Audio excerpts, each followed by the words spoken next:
Bienvenidos a una nueva edición de Cachitos de Inglés, Little Bits of English. Hoy nos vamos a adentrar en nuestro primer tiempo verbal. Y vamos a empezar por el más fácil de todos, y que es equivalente al tiempo verbal que en el idioma español denominamos presente de indicativo. A esta forma verbal se le llama present simple, que significa literalmente presente simple. Vamos a utilizar el verbo ser o estar, que es el verbo to be. Y esto me lleva a aclarar dos asuntos muy importantes. El primero es que, al igual que en otros idiomas, como por ejemplo el francés, en la lengua inglesa el verbo to be tiene dos acepciones, la de ser y la de estar. Es decir, que se utiliza el verbo to be tanto para decir que somos alguien o algo, como para manifestar que estamos en un sitio o que estamos con un estado de ánimo determinado. En inglés, todo depende del contexto de la frase para que entendamos si la persona es o está. La segunda cosa que he de puntualizar es que para poner en infinitivo todos los verbos en inglés, le ponemos delante la preposición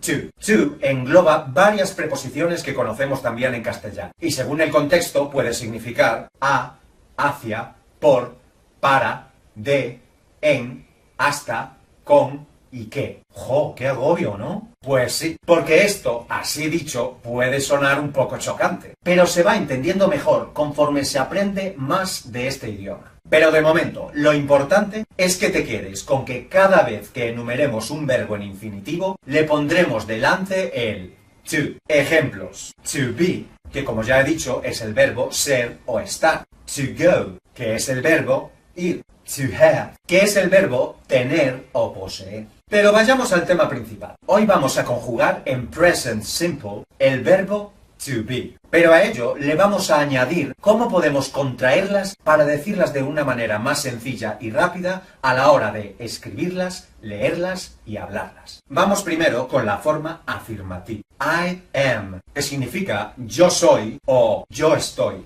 y que contraído sería I am.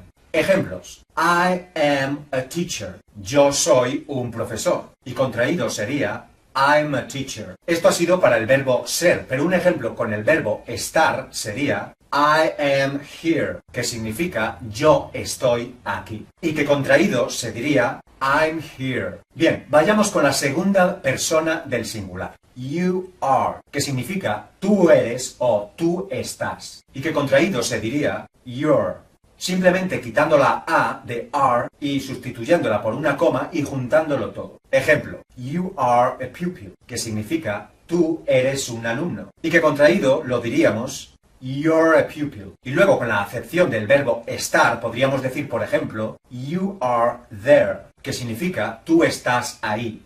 Y que contraeríamos diciendo you're there. Bien, ahora con la tercera persona del singular, que sería he is, que significa él es o él está, y que contraeríamos diciendo he is. Ejemplo: he is a pupil, él es un alumno, y que contraeríamos diciendo he is a pupil. Con el verbo estar, pues sería he is there, él está ahí o allí, y que contraeríamos diciendo he is there. Después, para decir ella en vez de él, pues cambiaríamos el he por she, de esta manera. She is. Es decir, ella es o ella está. Y que contraeríamos diciendo she is. Por ejemplo, she is a girl. O contraído, she's a girl. Y luego, utilizando el verbo estar, podríamos decir she is there. O contraído, she's there. Después, para hablar de un objeto, algo que no tiene género, diríamos de la siguiente manera: it is. Eso es o eso está. Y que contraeríamos diciendo it's. Ejemplos: con el verbo ser, it is a house.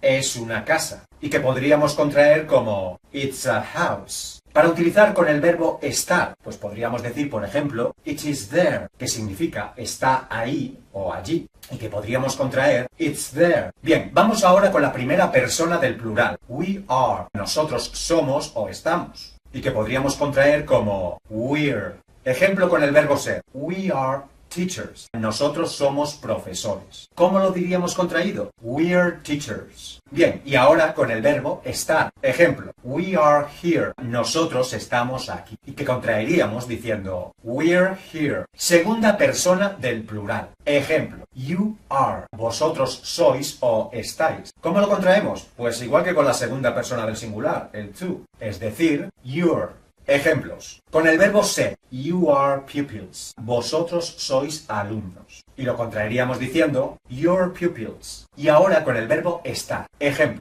You are there. Que significa vosotros estáis ahí o allí. Y lo contraemos diciendo, you're there. Y ahora, por último, la tercera persona del plural. They are. Ellos son o ellos están. ¿Cómo lo contraeríamos? Pues con their. Ejemplos. Con el verbo ser, they are pupils. Y contraído, they are pupils. Y ahora con el verbo estar, they are there. Ellos están ahí o allí. Y que contraeríamos, they are there. Bien, pues esto ha sido por esta séptima lección. Pues ya tienes más trabajo. Nos vemos en la próxima. See you.